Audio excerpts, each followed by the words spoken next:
Republican and Democratic presidents alike, from Harry Truman to George Bush, stood for freedom and stood for certain propositions that would make America strong and healthy and grow the middle class and shrink poverty and stand against communism. And after 1989, President Bush said, and it's a phrase that I often use myself, that we needed a new world order. You were both in Skull and Bones, the secret society.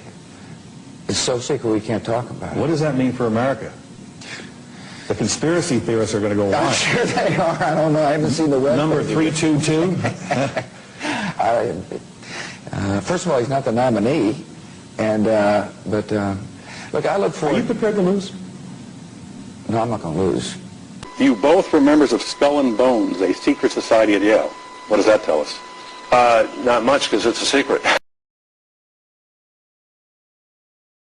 We have before us the opportunity to forge for ourselves and for future generations a new world order, a world where the rule of law, not the law of the jungle, governs the conduct of nations.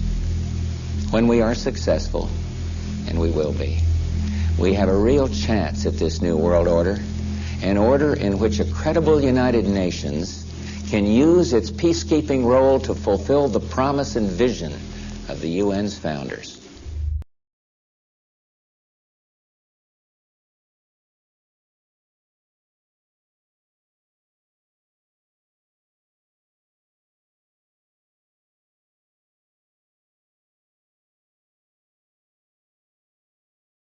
There's a chart I saw recently that I can't get out of my head.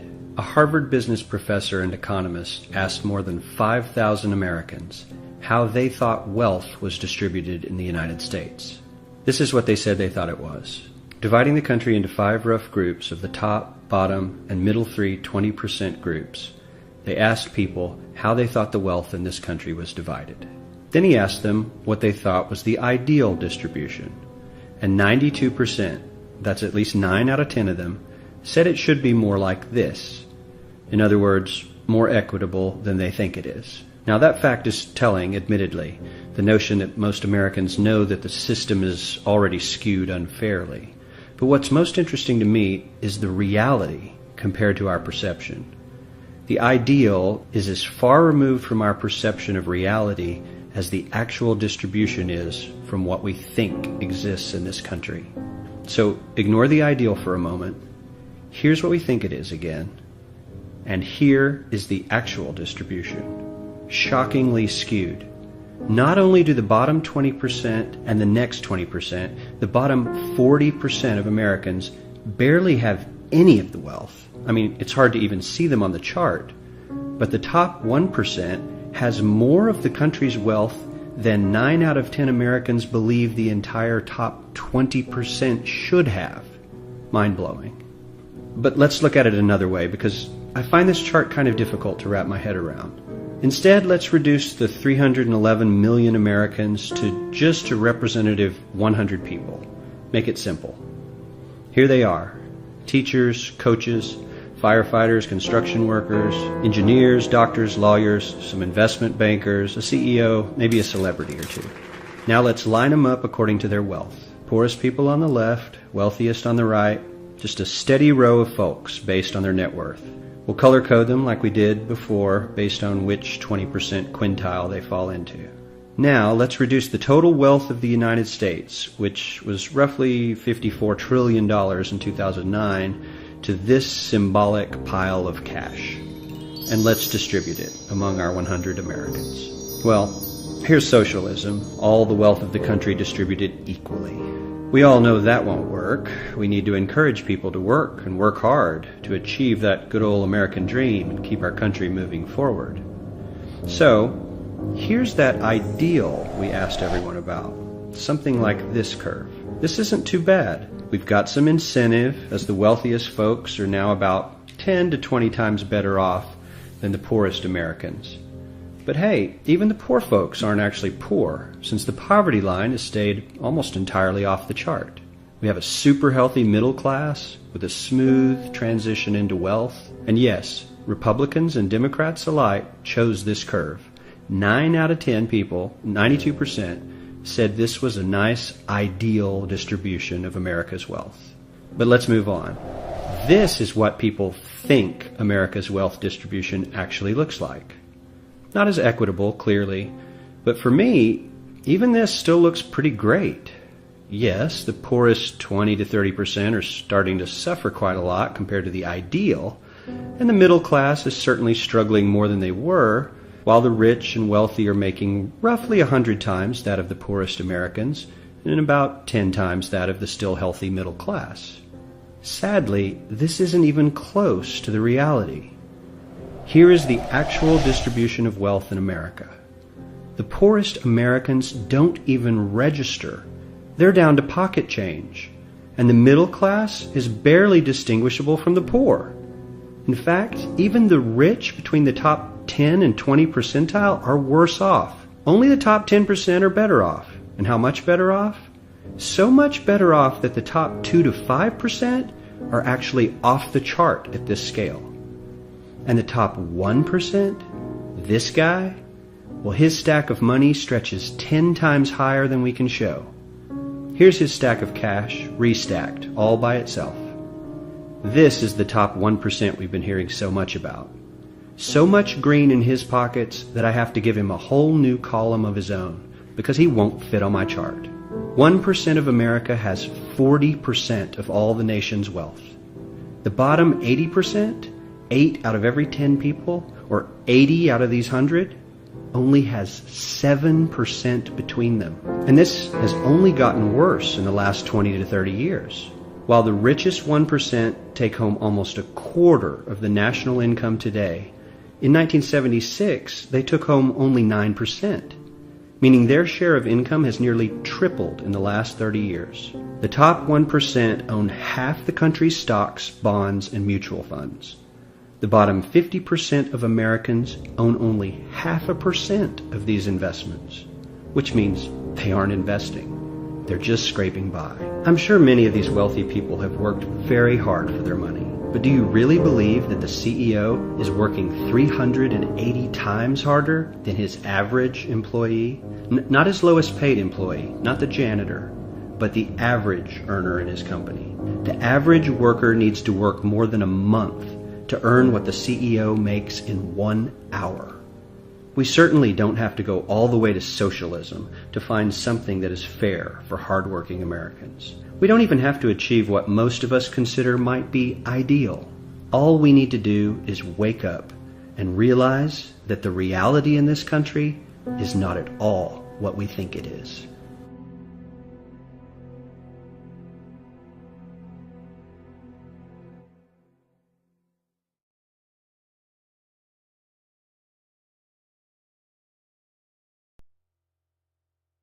Every human on this planet is enslaved, whether they know it or not. This is not the crude and primitive slavery of ancient times. It does not rely on whips and shackles to keep the oppressed in their place. These tools have been rendered obsolete by much more sophisticated methods. That most of the enslaved are unaware of their condition and would in fact argue fiercely that they are free is a testament to the effectiveness of these invisible chains. You've heard the expression, money makes the world go round. There's truth in that. Money is the prime motive for human labor in modern civilization. If you want food, shelter, and clothing, you must have money. And unless you're part of that tiny minority that has more money than they could ever spend in their lifetime, then you must work, beg, or steal for that money. That's why you get up in the morning and go to work, even if you hate your job. And that's why the specter of unemployment is more terrifying for most people than the prospect of spending 50 years of their life performing menial tasks within the confines of a fluorescent-lit cubicle. Of course, in Western countries, some are fortunate enough to have pulled away from the brink and do not live in fear that their basic needs will be met, at least for now. And yet they keep spinning the hamster wheel. Why is that? Could it be because money and the bling that it buys have become symbols of status and prestige? Money offers an illusory form of social validation, but even those who are not caught up in distinguishing themselves by how much they accumulate still must acknowledge the social stigma that comes with poverty. The combination of these primal motivators, the need for food, shelter, clothing, and social validation, is a very powerful force. It's enough to drive humans to engage in all forms of activity, even to the point of harming themselves or others in the process. The accumulation of money is therefore an accumulation of social and psychological power, and those who control the creation of money control this power at its source. So who controls the creation of money? Well, in the case of the US dollar, it's not the government. This shouldn't be an earth-shattering revelation. The fact that the Federal Reserve is a private institution owned by a cartel of the world's most powerful banks is quickly becoming common knowledge. Even the mainstream media doesn't deny it at this point. However, the full extent of what this means is only clear when you understand how the banking system really works. And unfortunately, this isn't something we're taught in school. Once you have it explained to you in simple terms, you'll understand why. Every dollar in circulation is loaned into existence by a bank. The process begins with the Federal Reserve when they loan out money to the US government and to other entities. You've probably heard this talked about before, especially in regards to the interest rate on those loans, which the Federal Reserve raises and lowers depending on economic conditions. But what's never talked about in the mainstream is the fact that the Fed isn't actually loaning out money that they have. They are merely typing those dollars into existence on a computer. You may be inclined to believe that this money is based on some physical backing like gold, but you would be mistaken. The Federal Reserve hasn't owned any gold since the 1930s. The Federal Reserve does not own any gold at all. We have not owned gold since 1934. So we have not engaged in any gold swaps. When the Federal Reserve loans money to the U.S. government gives the Federal Reserve government bonds in exchange. These bonds are simply written promises to pay back the money that was loaned to them with interest through taxation. So to be clear here, the government is taking out a loan from a bank that is creating that money out of thin air, and they're expecting you, the taxpayer, to cover that loan. The absurdity of this arrangement is even more obvious when you realize that up until 1913, the US government created its own money and had no need for a bank to play the part of a middleman. That new money loaned out by the Federal Reserve enters circulation through the banks, accumulates in the banks, and in the end the banks end up holding all the cards, not necessarily for the reasons you may imagine. Contrary to popular belief, the majority of money in circulation isn't actually created by the Federal Reserve, but rather by the ordinary banks that businesses and individuals use for their checking, savings, and mortgages. How is this possible? Well, like the Federal Reserve, ordinary banks are allowed to loan out money that they don't have. There are, of course, restrictions. Banks are only allowed to loan out 10 times the amount of money that they actually have. So if Wells Fargo has $1,000, they can loan you $10,000, and they expect you to pay back that $10,000 plus interest. This is called fractional reserve banking. 75% of all money in circulation is created in this manner. Now, as bad as this may seem, this is really only the tip of the iceberg. Most banks structure payment plans so that for many years, you're paying almost nothing but interest, and only start paying down the principal gradually. The result of this strategy is that in most cases, you pay far more in interest when you purchase a house than the house itself is worth. So here's the real question. If all money is created through loans, where does the money come from to pay for the interest? Let's say we reset the system to zero, loan $1,000 into existence, and charge 7% interest. We now have a total of $1,000 in the system, but we owe $1,000 plus interest, and that's more. The interest ensures that there's always more debt than money in circulation, because the money to pay the interest doesn't exist. Never has, never will. This would be obvious if there was only one loan being issued to one person in this manner, but when performed on a global scale, the reality is hidden, and is transformed into a game of musical chairs where the person ending up without a seat faces bankruptcy and financial ruin. Because every dollar in existence is tied to a debt, this creates an unseen force that draws those dollars back to the banks, kind of like gravity attracts a physical object to Earth. The catch here is that it's the labor of the people that moves that money. Every hour that you work to pay back a loan or to keep the government from throwing you in jail over income taxes is an hour worked for the banks. The total receipts from personal income taxes just barely covers the interest on the national debt. And even the principal for that debt all ends up back in the hands of the banks. And remember, that bank created that money out of nothing. Once you understand that the money that banks loan out isn't actually an asset, but is in fact a piece of legal fiction, it should be clear that you're working for these banks for free. This is a cleverly disguised form of slavery. If you manage to pay your monthly payments, then you are a successful slave, and you are allowed to keep the material comforts that come with that status. But if for some reason you fail to make those monthly payments, then the bank or the IRS comes to take your house, your car, and anything else you have of value. And if somehow, even with this enormous financial advantage, the banks still get themselves into trouble, you, the taxpayer, will be forced to bail them out. No matter what, the banks win. To say the game is rigged is an understatement. You might be inclined to think that if you live outside the United States and you don't use dollars, then this situation has no bearing on your life. But you would be wrong. The dollar is both the world reserve currency and the only currency in which oil is sold on global markets. This is often referred to as the petrodollar status. This means that wherever you live, whether your country is an oil exporter or an oil importer, you are affected. If your country is an oil importer, then you are affected by the fact that in order to keep your country running, you have to acquire dollars. To acquire those dollars, you have to send goods and services to the United States or to someone else who did. Likewise, if your country is an oil exporter, you are affected by the fact that you send your oil to the U.S. in exchange for this debt-based money. You are exchanging something of real and tangible value for digits on a screen. And if for some reason the leadership of your country grows tired of this arrangement and tries to pull off the dollar, you'll quickly find the United States military at your doorstep ready to open up a can of democracy on you. Iraq learned this the hard way when they switched their oil sales to euros in 2000, and Libya when they tried to organize a gold-based currency for Africa. Debt-based money is a masterpiece of social engineering, the ultimate tool of the ruling elite. Yet in reality, the whole thing is nothing more than a construct of belief.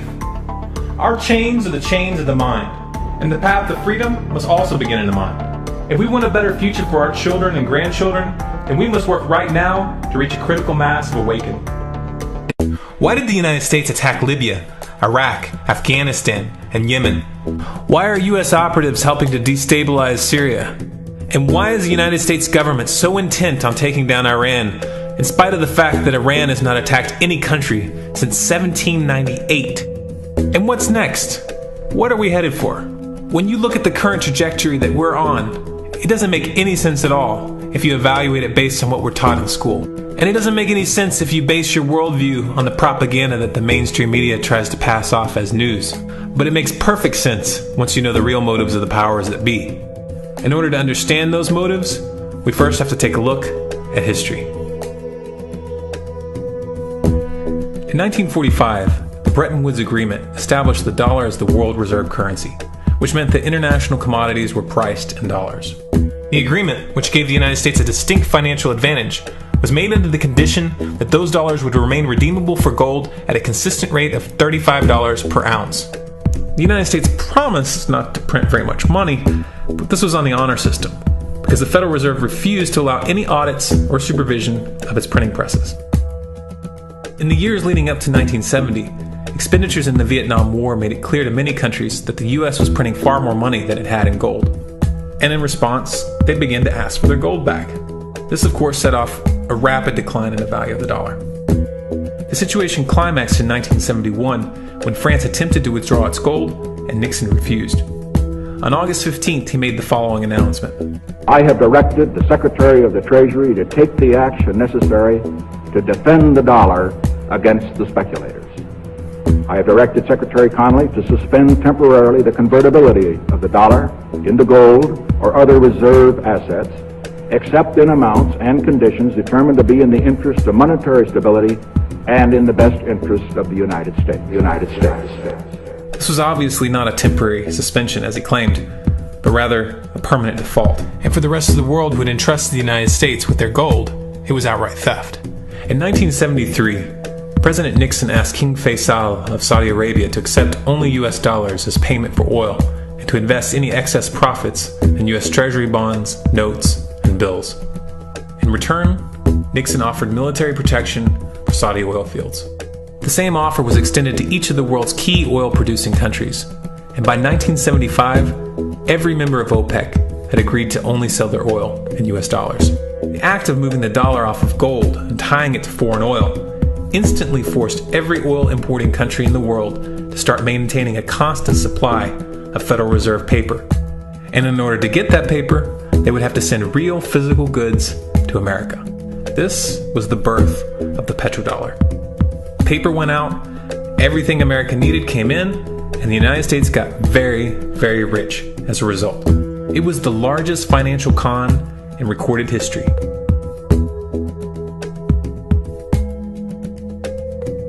The arms race of the Cold War was a game of poker. Military expenditures were the chips, and the U.S. had an endless supply of chips. With the petrodollar under its belt, it was able to raise the stakes higher and higher, outspending every other country on the planet, until eventually U.S. military expenditures surpassed that of all other nations in the world combined. The Soviet Union never had a chance. The collapse of the communist bloc in 1991 removed the last counterbalance to American military might. The United States was now an undisputed superpower with no rival. Many hoped that this would mark the beginning of a new era of peace and stability. Unfortunately, there were those in high places who had other ideas. Within that same year, the U.S. invaded Iraq in the first Gulf War. And after crushing the Iraqi military and destroying their infrastructure, including water purification plants and hospitals, crippling sanctions were imposed which prevented that infrastructure from being rebuilt. These sanctions, which were initiated by Bush Sr. and sustained throughout the entire Clinton administration, lasted for over a decade and were estimated to have killed over 500,000 children. The Clinton administration was fully aware of these figures. We have heard that 500,000 children have died. I mean, that's more children than died in Hiroshima. And, you know, is the price worth it? I think this is a very hard choice, but we think the price is worth it. Miss Albright, what exactly was it that was worth killing 500,000 kids for? In November of 2000, Iraq began selling its oil exclusively in euros. This was a direct attack on the dollar and on U.S. financial dominance, and it wasn't going to be tolerated.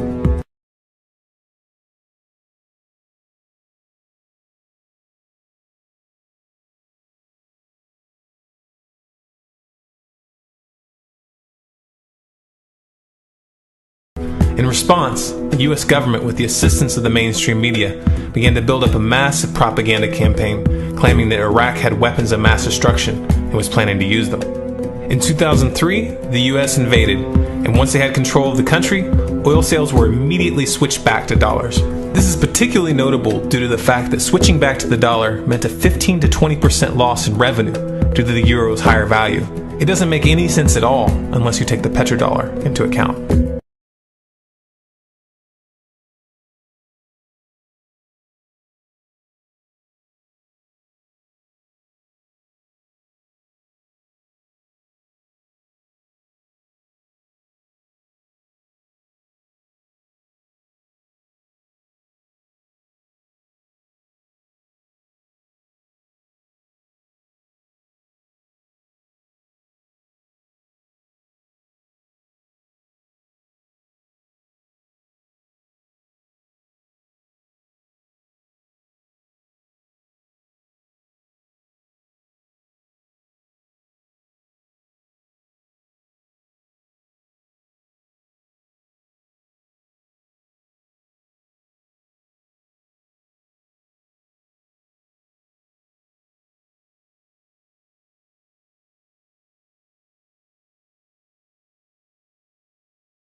To preserve our independence, we must not let our rulers load us with perpetual debt. We must make our choice between economy and liberty or profusion and servitude. Wow. I place economy among the first and most important of Republican virtues, and public debt is the greatest of the dangers to be feared. It is incumbent on every generation to pay its own debts as it goes. We must have a central bank to secure this country's finances. If the American people ever allow private banks to control the issue of their money, first by inflation and then by deflation, the banks and corporations that will grow up around them will deprive the people of their property until their children will wake up homeless on the very continent their fathers conquered. For we are opposed around the world by a monolithic and ruthless conspiracy that relies primarily on covert means for expanding its sphere of influence. What's happening? Where am I? I believe perhaps you understand now, pal. but you are afraid. JFK, Hartman, what does this have to do with my house and my dog? Oh, okay, that's enough. I want to go home now. This is the last president to stand up to the Fed. You must see. On June 4, 1963, President Kennedy signed Executive Order 11110. This executive order empowered the U.S. Treasury to issue real money without the Fed. It would have worked. Kennedy's plan to dismantle the Federal Reserve machine had begun. 6 months later, John F. Kennedy went to Dallas and never returned. No way. No way they could do that. The new president, Lyndon Johnson, threw out Kennedy's order. And since JFK, no president has dared confront the secret powers behind the Federal Reserve. They consolidate bigger and bigger banks, print more and more money, accountable to no one, decimating our nation's wealth for the benefit of a few. Why? Why do this?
But anyway, I've had people calling me saying they go out to their mailbox and they find a little red dot or a little blue dot on their mailbox, and they wonder what the little red dot and blue dot is.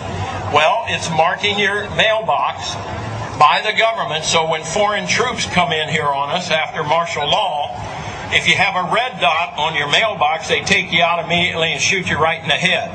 But if you have a blue dot, they take you to the FEMA camps being built by Halliburton right now to house 50 million Americans. They're building enough concentration camps in America by Halliburton that Cheney's getting rich off of, Vice President Cheney's getting rich off of, to put those with the blue dot on your mailbox in those concentration camps. Now, if you go out and you find a pink dot on your mailbox, that means that they believe you'll be a good slave and you're going to go along with the program and serve our international Antichrist masters. So watch for that dot.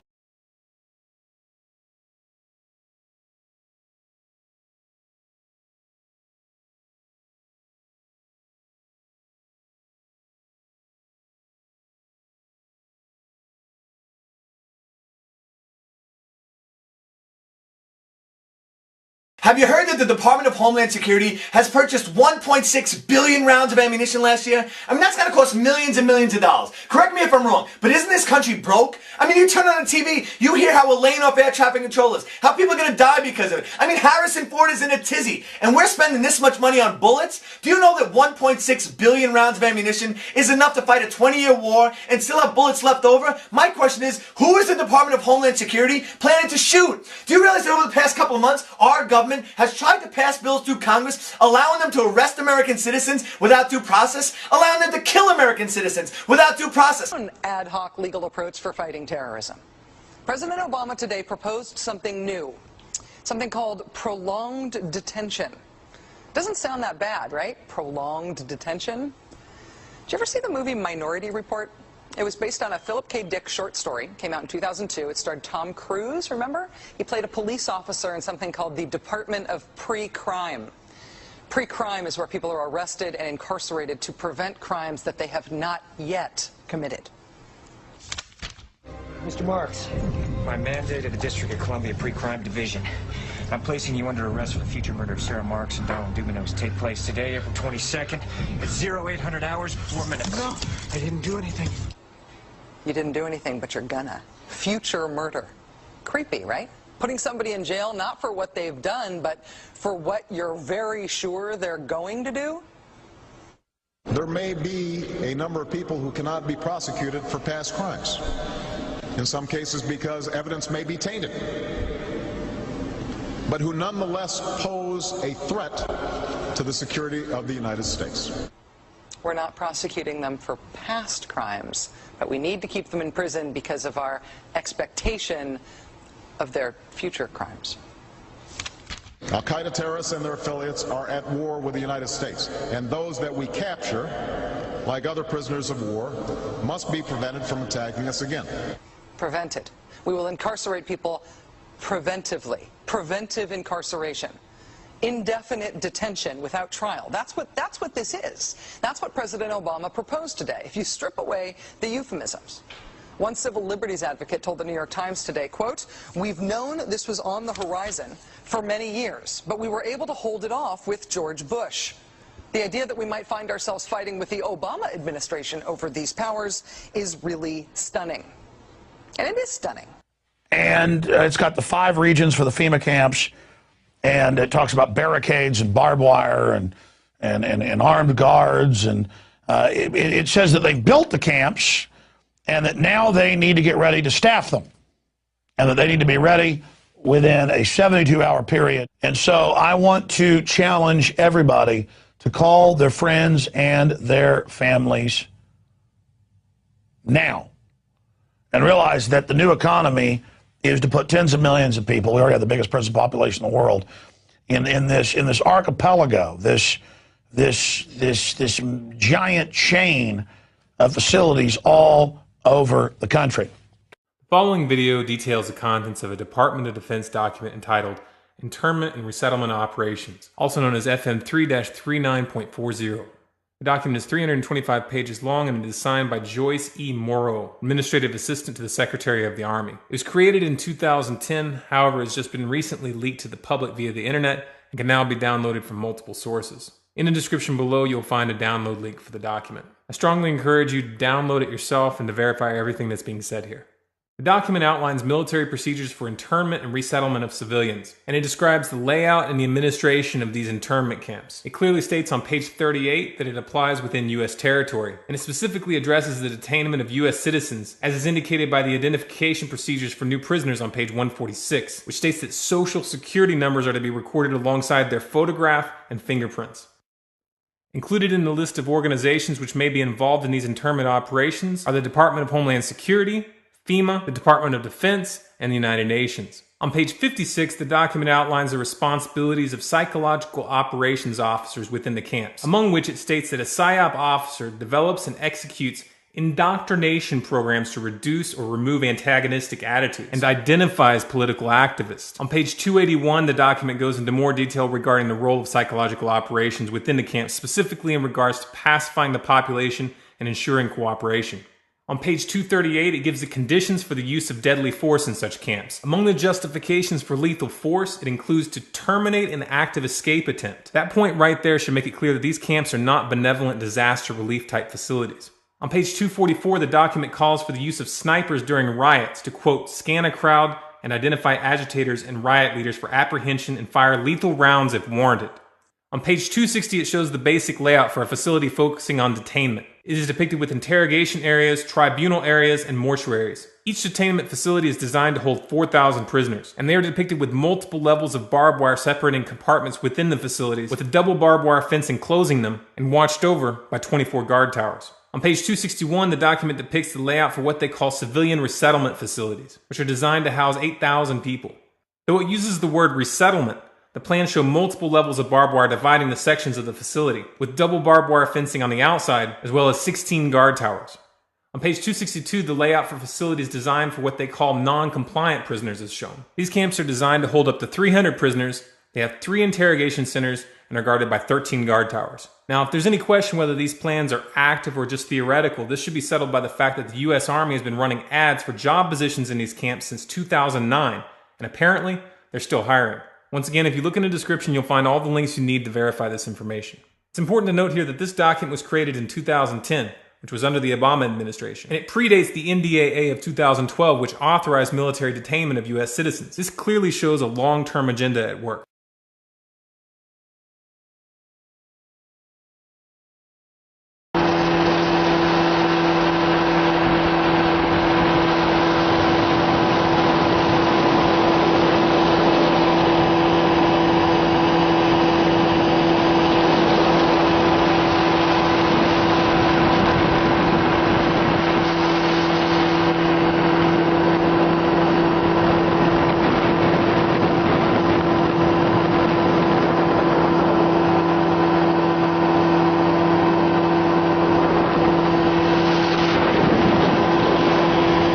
Listen to this, folks.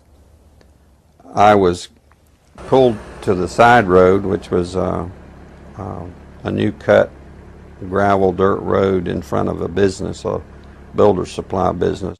And the right side of the road was filled with, which I thought was portable toilets. I never looked at them that close. Same in color, maybe black, but which was an odd color.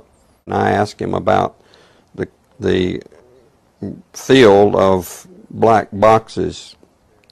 What were they? Because I'd never seen anything like that. And his statement was that if he told me, I would be one of few people in Madison, Georgia that knew about them. And he says they're disposable coffins, I believe he told me. And he says there's 100, at that time he said there was 125,000 there. And the brother of the man that owns this field, that the government is leasing this field from to store these disposable coffins, this brother was given 3 years to set up temporary morgues around the country.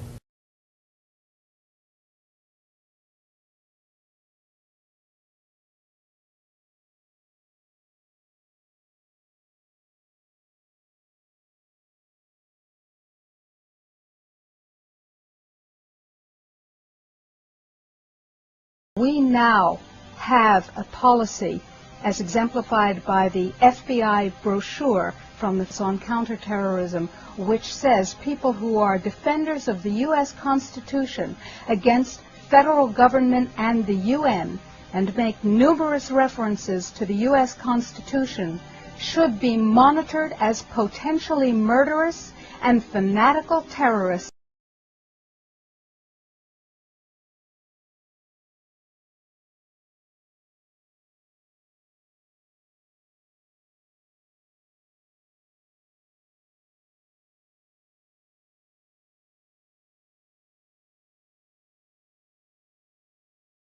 Department of Justice memo, which tells local police what should you be looking out for in kind of everyday terrorism prevention and terrorism watch activities.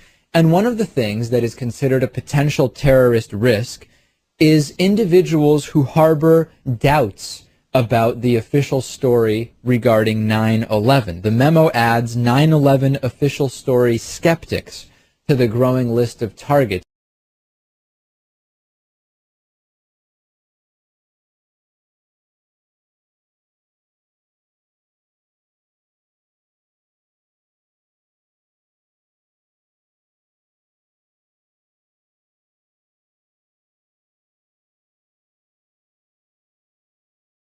If you go outside the city of Atlanta, go east about 60 or 70 miles to the town of Elberton, and then go north on Highway 77 about 10 miles, you'll find off to the right what's called the Georgia Guidestones.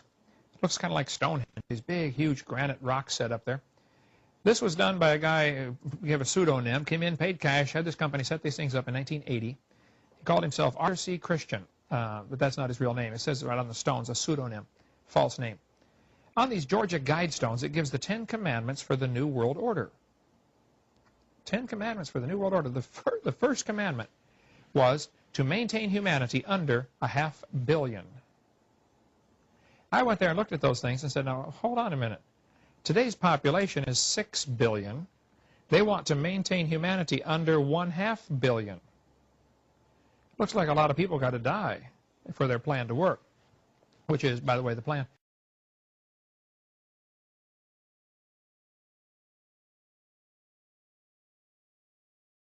Jacques Cousteau said we'd have to eliminate 350,000 people a day. 1/3 of a million people a day would have to be eliminated to save Mother Earth. Bill Clinton said we need to reduce the population of the Earth to 1 billion. There are a lot of folks who would like to reduce the population of the Earth. The Bible command is quite the opposite.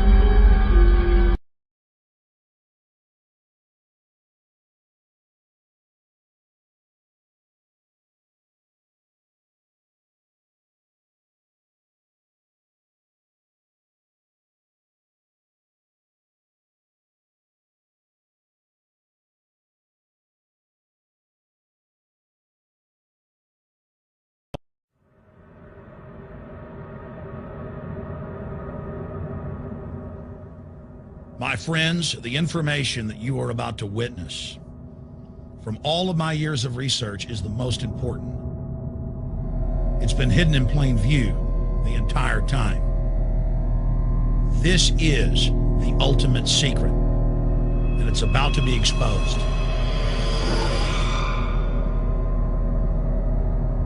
I have hundreds of government documents, textbooks, white papers, where for over 80 years, the elite of the Western world have talked about adulterating food and water to sicken and sterilize the population for the purpose of eugenics. It's all covered in the book Eco-Science, written by the White House science czar, John P. Holdren, where they talk about a planetary police state to carry out the forced sterilization. They also talk about covert systems in the water and food to sterilize the population. Now, this was written decades ago, before he was White House science czar. Now, suddenly, the stuff in this book is all over the news. They're selling it to the public as if it's a good thing. You see here before you what an average person would buy when they went shopping at the store. Not everything here is bad for you, but much of it has compounds and artificial chemicals that have been added that are extremely toxic and bad for your health. And they have known this the entire time, and they have approved them for use. Let's start with aspartame.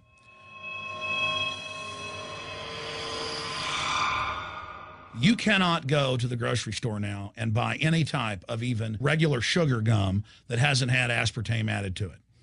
In the 1970s, Searle tried to get it approved, and they couldn't. It took them 3 separate times because in their own studies with monkeys, large portions of them that were fed it died and contracted cancer. Now we have mainstream news articles, and the EU has done a major study finding lower birth weights, early birth, and yes, miscarriages from women that drink aspartame-laden soft drinks like Coke Zero. What is aspartame? It is the fecal matter of the E. coli bacteria. They took it and genetically engineered it. They can feed it toxic waste, and then it defecates aspartame. And it has so many bad health effects, it's just unspeakable.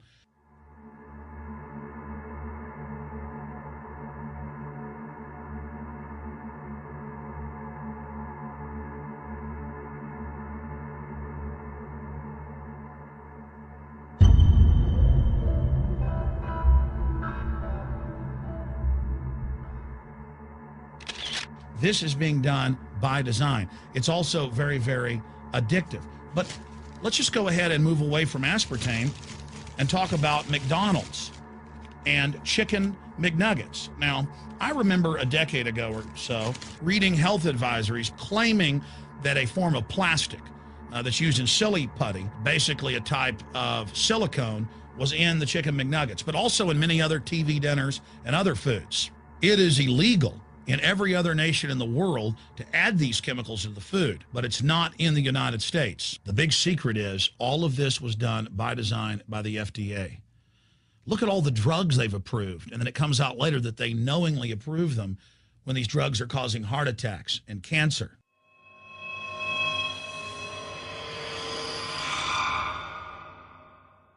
In the Nuremberg trials, it came out that the Nazis were adding sodium fluoride to the water supply in the labor camps and death camps to make the population more docile and controllable. There had been hundreds of university studies before Hitler even came to power. This is a form of forced medication. They admit that 1 part per million of sodium fluoride more than doubles the chance of bone cancer in boys and men. As the public became educated in the last few decades, the government and industry's response was to not just put it in water, but to start adding it to thousands of products like children's water that's mixed with their formula or with their cereal. They started adding as much as 900 parts per million in things like powdered eggs. It causes reductions in IQ. It increases sterility or lack of fertility, and it's being added to so many of the daily staples that we consume. We'll get back to food additives in a moment. But first, I wanted to look at genetically modified organisms.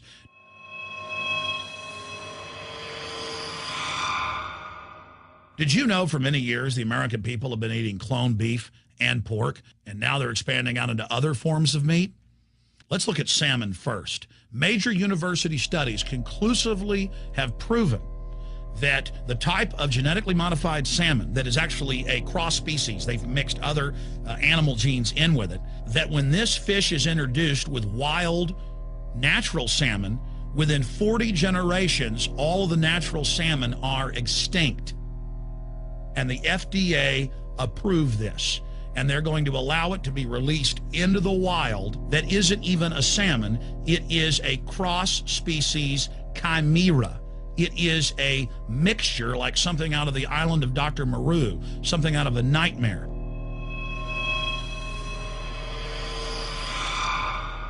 More than 85% of the corn now consumed in the United States, and it's also starting to trend that way in Europe and Canada, is genetically engineered. It grows its own pesticide within the corn kernels so that insects won't eat it.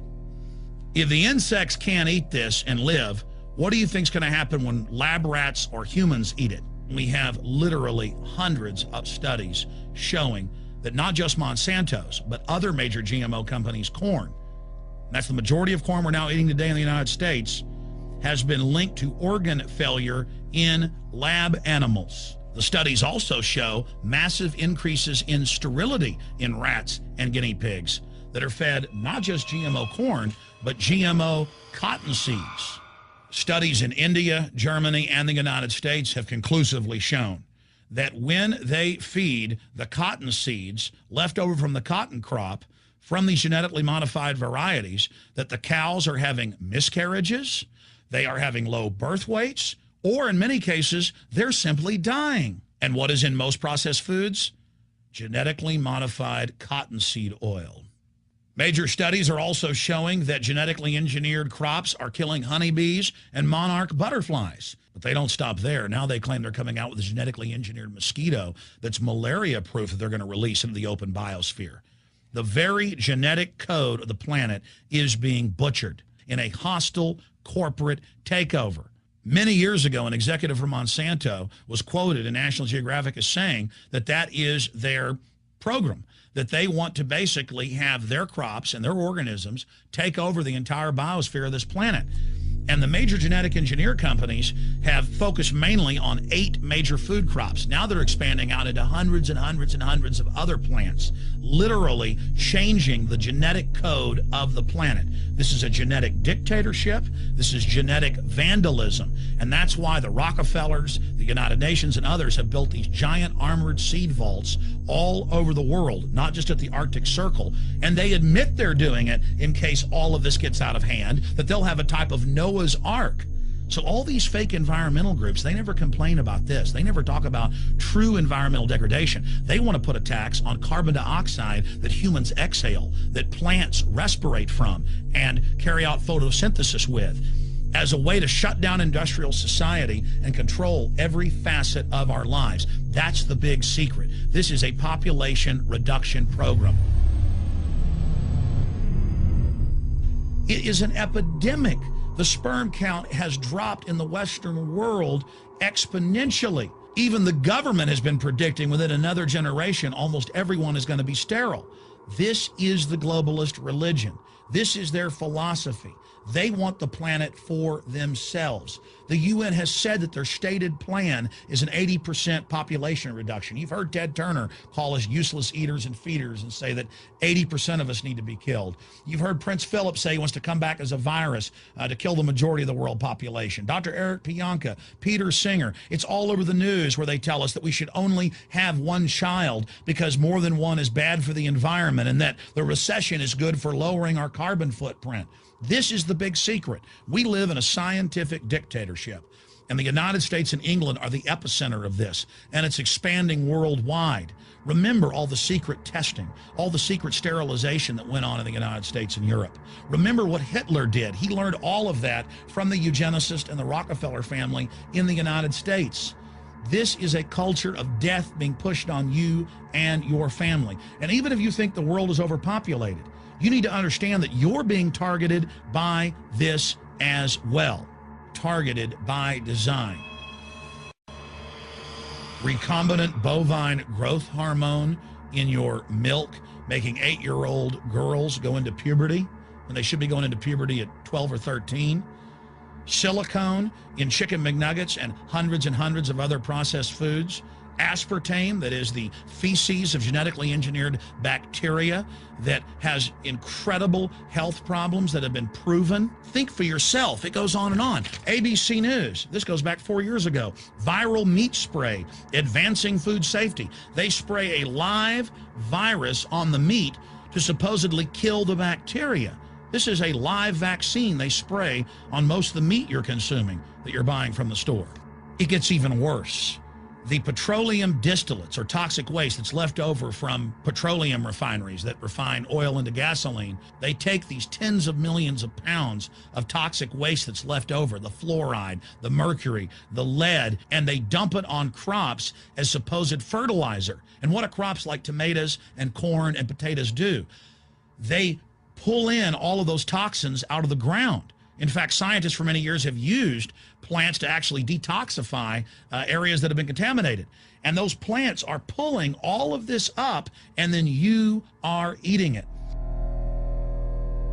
That's why the Washington Post reported in January of 2008 that a major study found that nearly a third of the 55 popular brand name foods and beverage products were filled with mercury. Despite the fact that the people of Europe for over 20 years have fought off all the genetically modified wheat and corn and other crops being planted in their nation, now the EU is buckled and is accepting it. The United States is literally a testing ground for all of this. It's just automatically approved. And the people that work for these corporations, they're compartmentalized. They don't know what's going on. The people that work at these stores, they have no idea what's happening. This is affecting all of us. This is hurting everyone. Many different forms of cancer are growing by thousands of percentage points. Diabetes, all these different diseases. And in major studies, it's all been linked to the toxic additives that are in our food, our water. And I haven't even had time to get into MSG. I mean, I've interviewed brain surgeons, neurologists, scientists. I mean, it just devastates the brain. It's an excitotoxin. It destroys the liver, and it is in tens of thousands of products. We can say no. We can stand up. But if you've got a neighbor giving fluoride water to their baby, please go over and warn them. If you got a neighbor that's sitting there eating MSG-filled chips, one after the other, warn them. You've got a responsibility. If you know people that are feeding processed foods filled with GMO, warn them. And for God's sakes, don't give it to your own children. If you want to kill yourself, that's your own business. But don't hurt your children. Don't do this, ladies and gentlemen.